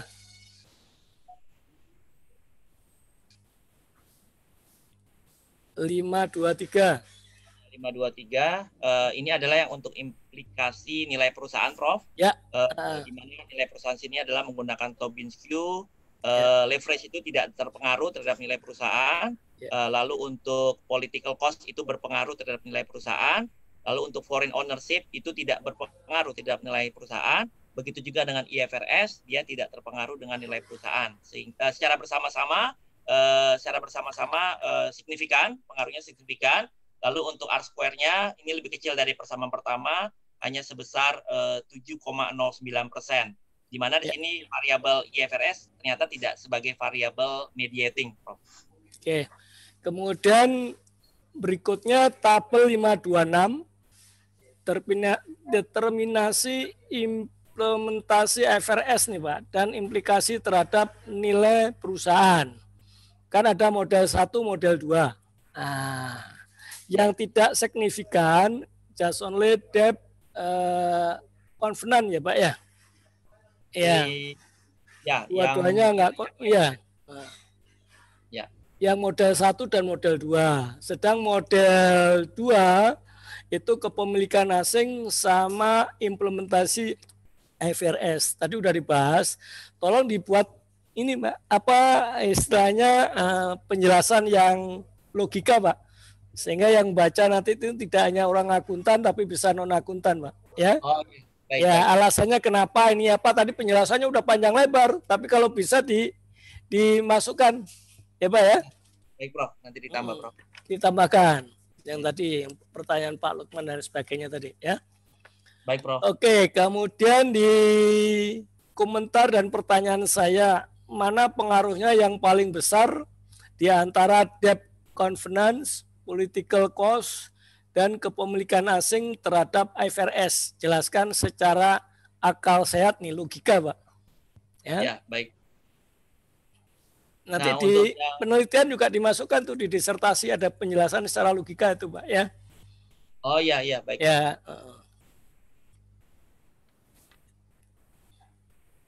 Secara akal sehat. Nah, ya Pak ya, logika sehingga yang pembaca ini kan nanti bukan akuntan saja, bisa juga non akuntan gitu ya ya. Yang kedua, mana yang paling kecil pengaruhnya terhadap IFRS? Jelaskan kenapa. Nah, ini secara logika juga nih Pak ya. Jadi itu tambahan untuk penelitian Anda sehingga yang baca itu orang awam bisa lebih paham lagi hasil penelitian Anda. Baik, Prof. Kemudian yang keempat, mana pengaruhnya dari variabel X1, X2, X3 terhadap Y, nilai perusahaan yang paling kecil. Jelaskan secara logika. Ya. Kenapa itu terjadi? Nah, coba Pak, coba dijawab sekarang. Oh ya, baik. Kalau untuk yang determinan nilai perusahaan, itu yang berpengaruh signifikan itu hanya political cost, Prof. Nah, di sini leverage itu tidak berpengaruh signifikan. Saya melihatnya argumentasi saya bahwa kenapa tidak berpengaruh gitu ya? Karena investor itu berarti tidak lagi investor itu ya kalau leverage itu kan berarti adalah tingkat rasio antara utang dengan modal gitu ya. Tidak signifikan. Berarti artinya ya kenapa tidak berpengaruh terhadap kenapa tidak signifikan terhadap nilai perusahaan ya berarti investor itu tidak lagi melihat bahwa investor itu melihat bahwa perusahaan itu yang semakin tinggi tingkat utangnya berarti dia memiliki resiko yang lebih tinggi gitu ya sehingga semakin tinggi leverage maka banyak investor-investor itu istilahnya ibaratnya menolak untuk berinvestasi atau membeli saham-saham perusahaan yang memiliki leverage yang tinggi sehingga dia tidak signifikan, Prof. Lalu untuk yang political cost dia berpengaruh, Prof. Ya sesuai dengan hipotesanya bahwa investor itu melihat dari sisi juga nilai aset gitu ya bahwa nilai aset itu masih menjadi ukuran ya atau menjadi pertimbangan investor untuk membeli saham-saham gitu ya. Oke, lalu untuk yang ketiga yaitu foreign ownership ya itu juga tidak berpengaruh berarti artinya investor itu untuk yang sekarang itu dia tidak lagi melihat faktor dari kepemilikan asing gitu ya. Jadi mungkin dengan kepemilikan asing lebih banyak tangan dari hasil. Ya ibaratnya. Oke. Maka Cukup ya. Tolong nanti di rewrite Pak di disertasi Anda itu bagus penjelasannya ya. Baik, Prof. Kemudian bagaimana hasil penelitian saudara dikaitkan dengan penelitian terdahulu, Pak? Jadi ini Pak nanti per hipotesa dikaitkan nih Pak ya. Ada yang mendukung, ada yang tidak. Nah kalau tidak mendukung alasannya kenapa? Biar lebih jelas Pak ya. Baik, Prof. Oke, nah, itu. Kemudian yang bab 4 kesimpulan saran dan rekomendasi ya. Ini saya baca udah bagus. Komentar dan pertanyaannya adalah dari latar belakang masalah ya yang memperhatikan fenomena penelitian terdahulu dan kajian teori secara ringkas terdapat permasalahan yang ada. Nah, identifikasi masalah jumlahnya lebih banyak daripada rumusan masalah. Rumusan masalah jadi sama dengan hipotesa ya Pak. Udah saya lihat nih 9. Ya. Setelah dilakukan penelitian dengan populasi pengambilan sampel, dengan pengolahan data, dengan FUs-nya berapa nih? Versi 10 ya Pak ya? 10 Prof. Ya ditulis nanti ya. Nah, hasil olahannya dianalisis, dibahas dengan memperhatikan penelitian terdahulu sebagai hasil penelitian. Kesimpulan menjawab hipotesis yang ada. Pak, hipotesis yang terpenuhi berapa ya Pak? Dari 9. Hipotesis yang terpenuhi itu berarti ada 1, 2, 3. Ada 5 Prof. Ada 5, berarti 4 nggak terpenuhi hipotesisnya. Ya, betul Prof. Oke, kalau gitu dijelaskan yang panjang lebar Pak. Kenapa tidak terpenuhi ya? Oh iya, baik. Itu tambahan baik. aja. Ini orang awam. Ya. Oke, kemudian daftar pustaka saya udah lihat udah cukup bagus. Terakhir, semoga ini Pak Ahlik ya, Mas Ahlik dapat lulus dengan nilai baik dan selanjutnya menempuh sidang terbuka ya, promosi doktor yang lebih hebat. Harapannya semoga menjadi kebanggaan keluarga dan alma mater UPI, berguna dan mempunyai economic value added EVA bagi stakeholder ya Pak ya. Nah, ini anak muda yang kita dorong bersama UPI kita tambah sukses. Amin. Mudah-mudahan dapat nilai baik. Wassalamualaikum warahmatullahi wabarakatuh. Waalaikumsalam. Saya kembalikan pada Prof. Andi. Terima kasih Prof. Sebagai Ketua Dewan Penguji. Terima kasih Prof. Terima kasih Prof. Haji. Sudah selesai ya Pak Ano ya. Tinggal saya lagi ya, saya sedikit aja ya. Ya Prof. Sudah siap Pak Alek? Ya Prof, insya Allah Prof. Tolong tampilkan tabel 26 halaman 244. Tabel 26 halaman 44. Ya Prof.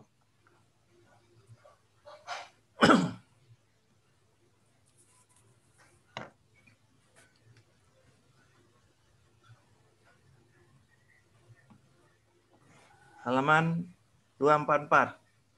244 ya Prof? 244. 244.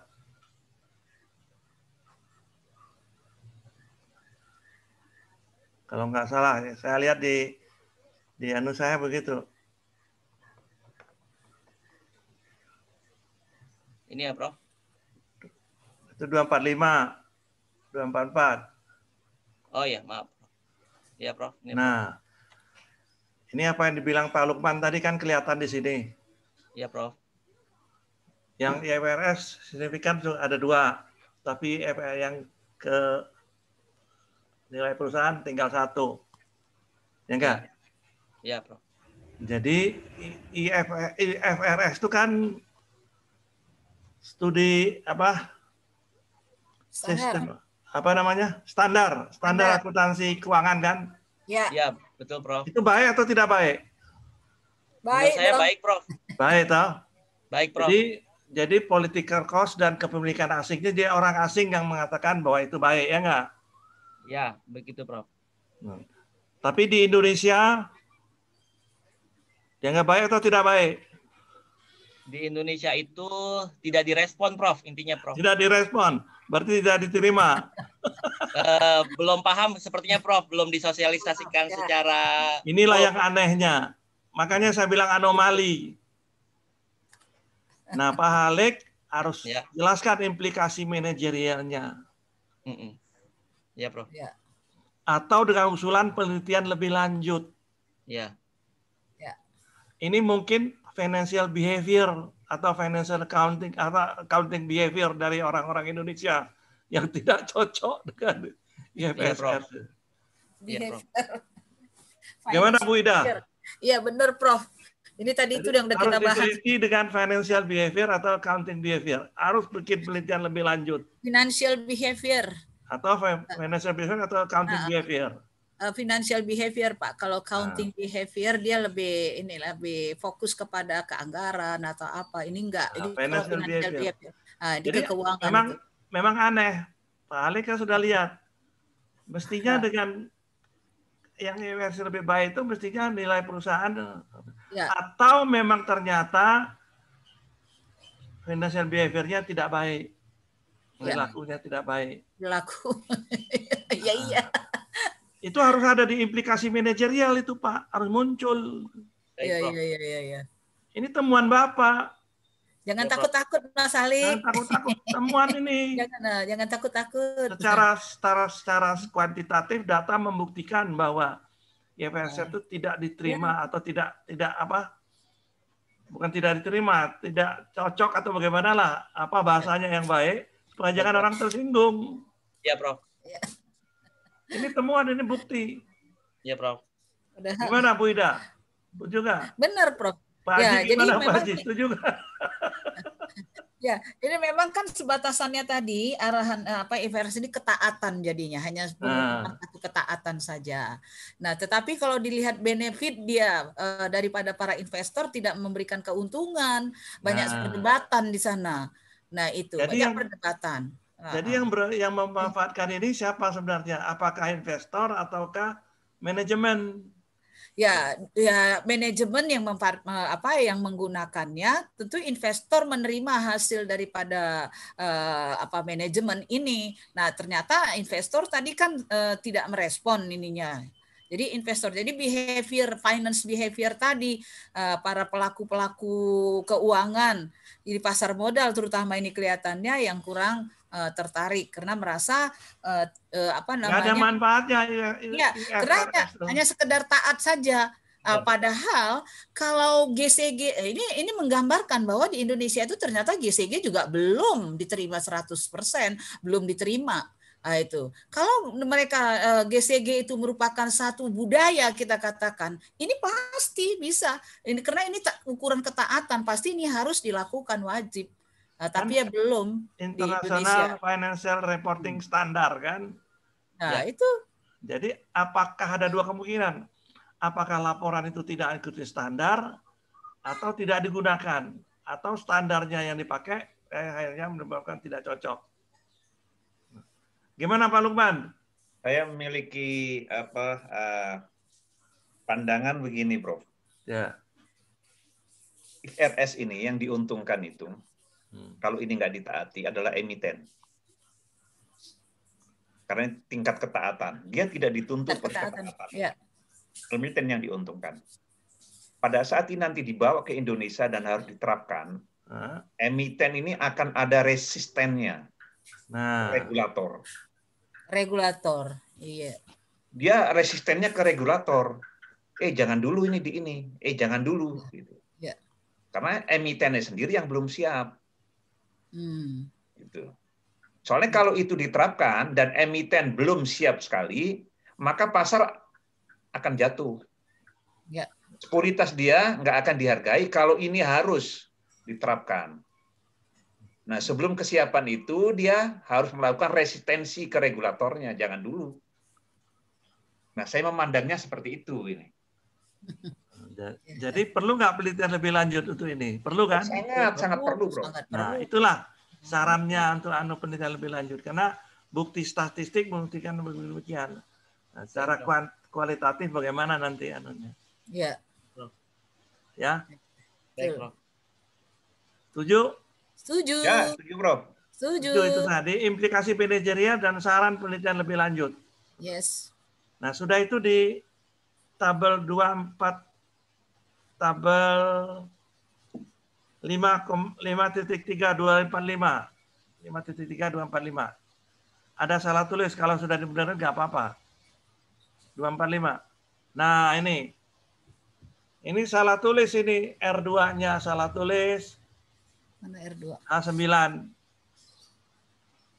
Oh iya, baik Prof. Ya, Ya enggak? Prof. Ya Prof, betul. Nah, di anu tadi sudah benar. Ya. Jadi tolong dibenerin. Ya. Ya.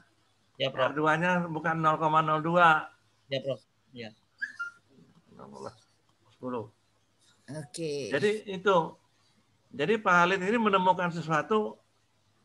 Wah, itu bisa disebut novel 3, Pak, Bu Ida. Kalau dari pengukuran yang dia buat, itu ada novelty dia, Pak. Ini tadi pengukuran IFRS ini tadi kan diukurnya dari beberapa PSAK. Ya, beberapa PSAK dia ukur itu banyak tuh PSAK-nya. Jadi PSAK yang ada sekarang itu kan ada 73 ya. Nah, sementara dia menggunakan PSAK yang diangkatnya sebagai pengukurannya, ya itu ada lebih daripada 30, ada 30 ya Mas Alik ya? 30 PSAK enggak? Ya sekitar ada 15-17 lah, Bu. Oh, 17 ya. Gitu, 20 ya, sekitar 20. Jadi saya pikir udah cukup berarti sekitar sepertiga 30% dari populasi dia ambil sebagai sampelnya untuk dijadikan indikator penilaian pengukuran. Nah, ini saya pikir memang belum ada, selama ini hanya mengukur hanya 3, 4 gitu ya, nggak ada. Kalau sampai sebanyak ini belum ada pengukurannya. Dan ini udah sangat lengkap saya pikir yang dia ambilnya, yang dia ini kan ada PSAK 24-nya, ada PSAK 50 itu mengenai pendapatannya kan. 71 masuk nggak ya kemarin?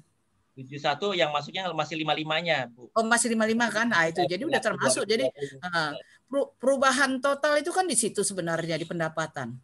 Ya. Nah, jadi PSAK itu memang ada 73 nomornya, tapi dia nggak urutan. Jadi misalkan ada PSAK yang bolong gitu ya. Iya, betul. Efektifnya itu PSAK paling hanya sekitar 40 sampai 50. 40, udah setengah dong.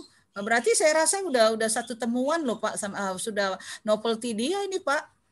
Ya. Jadi kembali ke tabel tadi Pak. Ya, tabel Pak. 26 tadi. 26. Ya, 144 ini yang ini. Ya, Prof. 526. Nah, jadi Bapak bikin rekomendasi, bikin implikasi manajerialnya berdasarkan tabel ini, Pak. Menuju ke tabel ini. Baik, Jangan Prof. salah. Baik, Prof. Jadi hanya politikal saja yang signifikan, yang lain tidak signifikan. Ya, Prof. Nah, itu. Jadi saran penelitian lebih lanjut itu perlu. Nah, terserah Bapak mau meneliti lebih lanjut dengan financial behavior, silakan. Baik, Prof. Atau suruh teman yang mau mungkin bikin keuangan, suruh lanjutkan ini. Baik, Prof. Ya. Baik, Prof. Kira-kira Bapak-Bapak yang lain? Karena memang dampak daripada IFRS ini kan di keuangan nih. Jadi memang saya pikir itu benar tadi harus di financial behavior-nya itu. Jadi dampaknya ke situ di keuangan. Semua itu yang saya bilang tadi, rasio-rasio jadi berubah. Nah, ini tadi dengan pengukuran yang ditetapkan oleh standar ini tadi, sehingga rasio udah nggak demikian, sehingga itu yang nggak dipakai. Maka dibilang Mas Halik juga tadi, buku-buku manajemen keuangan pun tidak sinkron lagi dengan standar yang diterbitkan oleh IFRS ini. Nah, itu. Jadi kepemilikan asing itu mendorong IFRS, tapi ternyata IFRS tidak mendorong nilai perusahaan. Ya, kepemilikan asing itu makin turun. Ya, Bank Mandiri labanya turun 35% gara-gara IFRS itu 71 tuh Mas Alik. Ya, betul. BRI juga turun. Makanya bahkan 2020 tuh semua pada turun, Prof. Iya. Gara-gara IFRS yang PSK 71, 72, 73 tuh Mas Alik. Itu karena dengan adanya IFRS, perusahaan-perusahaan real estate itu labanya semua jadi turun, padahal mereka tahu.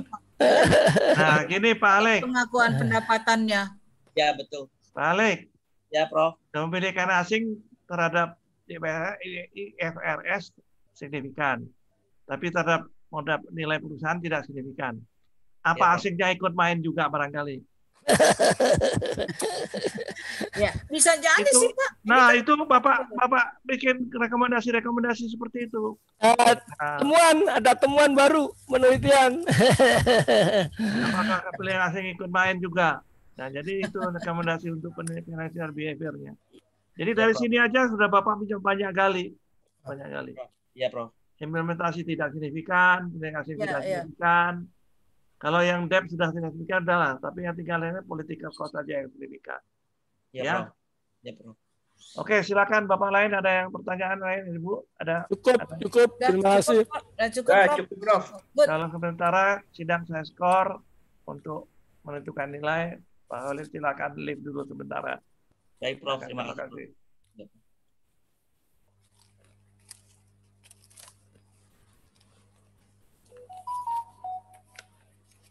Jiko.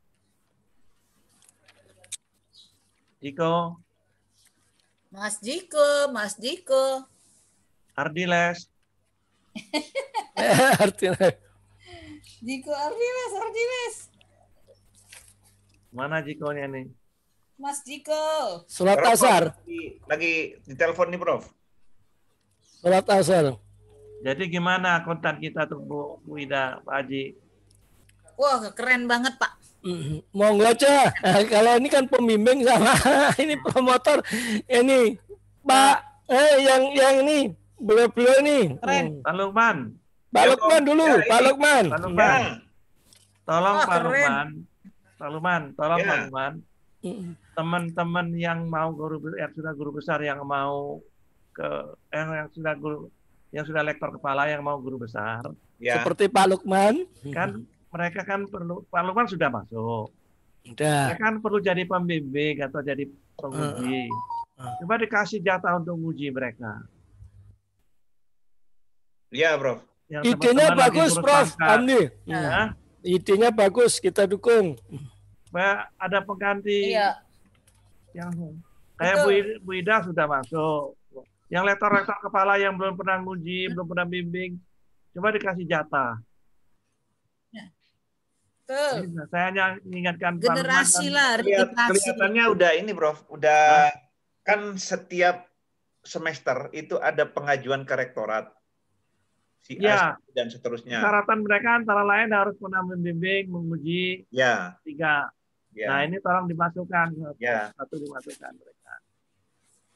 Sampaikan dengan Pak Ketua, Ya, yang ya, Prof. Pak Prodi.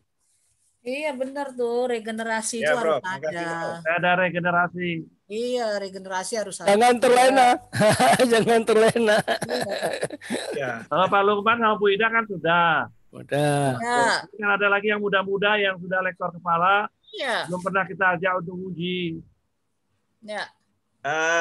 Kalau ngelihat dari mapping kemarin, lektor kepala kita itu sangat sedikit. Ini mungkin kesalahan di masa lalu karena tak terurus. Iya. Nah, menumpuk di lektor semua yang paling banyak. Nah, sekarang ini kalau ngelihat dari pengajuan kemarin, lektor kepalanya yang banyak untuk maju dari lektor ke lektor kepala. Jadi lektor kepala Alhamdulillah. sangat terbatas sekali. Nah Dan tolong diinventarisir aja. Yang sudah lektor kepala itu sudah hampir semua sudah ditawarkan. Tetapi kan kemarin ya Prof ya, yang maju hanya beberapa orang Prof ya. Prof Haji ya. Terkendala ini jurnal internasional. Betul, betul. Ini Pak Dr. Lukman calon profesor kita. Jadi terkendala di situ. Kendalanya di sana. Saya pikir Pak Lukman kemarin itu saya pikir seperti di UNJ atau Trisakti. Jadi yang namanya promotor, kopromotor sama mahasiswa itu masukin jurnal internasional. Ternyata nggak ada di sini Pak Lukman itu. Itu perlu Masukin Pak diusulkan. Lukman itu juga. Iya. Itu yang Pak Haji Iya. itu masukin. Ya, karena yang membuat SK-nya itu rektor. Justru itu usulkan Pak Lukman, Ya. kita dukung. Jadi biar nggak terlalu berat. Saya pikir seperti itu, makanya kemarin Pak Lukman belum katanya itu. Mohon Pak Lukman diusulkan juga itu. Bagus, Ya. bagus, Prof. Jadi, Ini namanya usaha, dari belum segi tentu. dana, Ya. Iya. Jadi kalau mahasiswa S3 diwajibkan yang promotor, kopromotor ngikut gitu loh Pak Lukman. Ya, betul. Nah itu di UNJ sama Trisakti udah kita usulkan jalan itu. Gitu. Ya. Nah sekarang kita usulkan ke UPI nih lewat Pak Lukman lah. Betul Prof. Karena memberikan jalan yang Sudah Prof. Prof itu udah tuh Mas Jiko udah datang Mas tuh. Jiko. Mas Jiko. Siap. Ya, Mas Jikonya udah, ayo. Silakan Prof. Gimana? Kasih penilaian. Bapak-bapak lulus kan? Lulus. Nah, 95. nilainya mau berapa? Saya di 95, saya 95. Pak Aji, 90. Pak Saya Lukman, 95. 95. berapa Pak Lukman? Pak Lukman 95. 95. Ya, A udah semua A udah. Ya Prof. sudah, saya Hamdi. 90 juga. 90. Jadi Saya 90, 92, 95, 95, 2. 92 setengah. 92 setengah. Sekarang Jiko, Ya Prof. Keren, the best. Yang nanya juga tuh Pak Lukman, keren banget. Bagus. Pak, nanti itu ditanya lagi Pak waktu promosi Pak, keren. Promosi. Ya. Waktu promosi itu aja lagi biar dia ini. Biar namanya Tadi promosi malam kan itu kita saya- harus mempromosikan. Tadi malam saya browsing. Ini ada permasalahan apa sih di FRS ini gitu ya?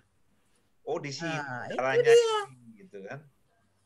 Nah, akhirnya tadi ya. Jadi kan memang Kan mewakili investor. terjawab kan. Ya, Pak Lukman Terjawab mewakili kan, Pak, investor, pelaku pasar. Jadi ternyata terjawab yang hasil penelitian menjawabnya dia elegan itu juga. Bagus banget jawabnya. Prof. Pinter. Ya, siap. Ya Prof. Hamdi. ya, Nilainya 92,5 Prof. ya Yes. oke.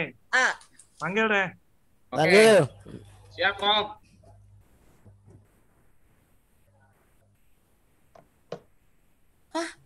Mau kemana? Gedong. Gedong. Hah? Mau pulang?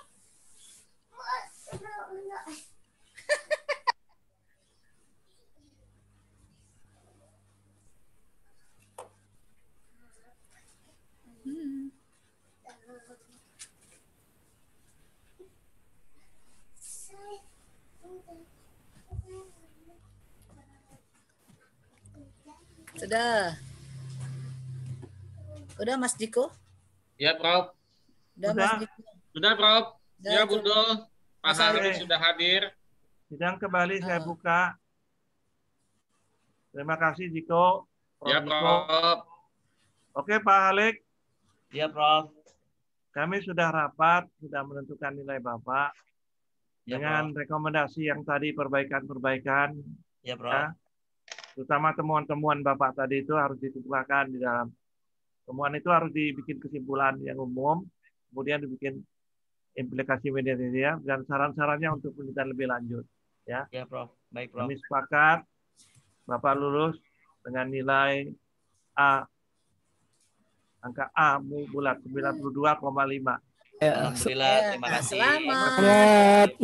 Bapak, Ibu. Mudah-mudahan nanti ujian akhir Alhamdulillah. dapat dipertahankan lebih baik lagi. Yes. Kita bisa lulus dengan waktunya berapa kapan? Berapa lama? Udah berapa lama? Bapak masuk tahun berapa? Oh bisa Pak, Baik. bisa kumlot nih Pak. Masuk tahun berapa? Saya sekarang semester 5 apa 4 gitu. Semester 5. 5, pasti 5. Masih 2 5 tahun. sekarang. Bisa kalau gitu. 5, depan Ya. Bisa semester dong. pas itu. Pas. Pas. Pas kalau Ya. kita maju semester Jadi depan. semester 6 dari selesai nanti. Bisa Ya. Di tuh Oktober nanti. bisa maju, Pak. Oktober bisa maju. Insya Allah, Insya Prof. Allah, insya Allah. Bisa lah, terbuka kan lebih gampang presentasinya. Ya. Yang berat Baik. kan yang tertutup sekarang ini. Terima kasih Ya, Pak. Bapak-bapak, Ibu Terima Ida. kasih. Ya, terima Saya kasih tutup Prof. sidang ini dengan Ya. ucapan terima kasih. Billahi taufiq wa hidayah. Wassalamualaikum warahmatullahi wabarakatuh. Waalaikumsalam warahmatullahi wabarakatuh. Terima kasih, Prof. Hamdi. Wida, Pak Lukman, Prof. Aji. Ya, selamat Ya, ya, Mbak. Pak Sony. Selamat. Prof. Aji, Prof. Ya, sama-sama Hamdi. Pak Lukman, Prof. Hamdi, Mas Bu Niko, Ida, Pak Mas Lukman. Iko. Terima kasih Prof. Prof. Hamdi, Prof. Ya, Aji. ya, oke. Terima kasih Oke. Pak Halik. Selamat ya Terima Pak. kasih, Mas. Ya, Prof. pertanyaannya Terima bisa kasih, ya. Prof. Niko. Ya Prof. Hamdi, terima kasih Fotonya. Prof. Foto belum? Foto belum, foto. Oh foto, iya boleh foto Prof. Untuk bukti empiris.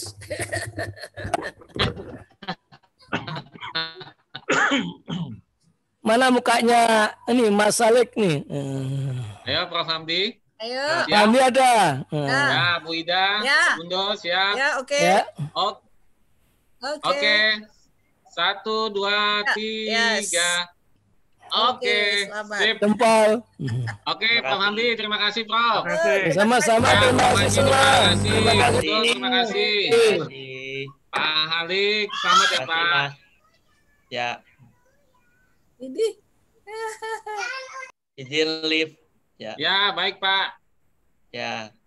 Pak, nanti recordnya di cloud ya Pak. Di cloud Bapak ya Pak. Oh, ada di cloud saya ya? Tadi kan saya jadikan Mas Ya, Iko nanti saya host tuh. Heeh. host ya Pak tadi kan ya. Iya, tadi Gantian saya. sih tadi. Awalnya Oh, kan saya ini- terus Mas Iko. Iya, gantian ya Pak. Iya, gantian. Itu munculnya nanti di mana ya? Rekaman ya? Di rekaman Pak, biasanya Pak, di cloud. Di cloud ya? Oke, oke. Oh, tadi Mas Iko yang Ya. rekam soalnya di awal ya? Di Ya, maka nanti Bapak lihat di cloud aja Pak. Karena nge-save-nya saya di cloud. Kalau cloud itu berarti masuknya ke Zoom As itu ya? Iya, ke Zoom As. Lihat recordingnya gitu ya? Oh, belum pernah. Soalnya biasanya kalau Ya. saya recordnya ke komputer. Oh, ini di cloud gitu ya? Ya, jadi kalau ke komputer dia kan harus kita nunggu ini apa? Ngedownload. Heeh. Nah, nanti kalau cloud, Bapak nggak usah nunggu saya. Jadi Bapak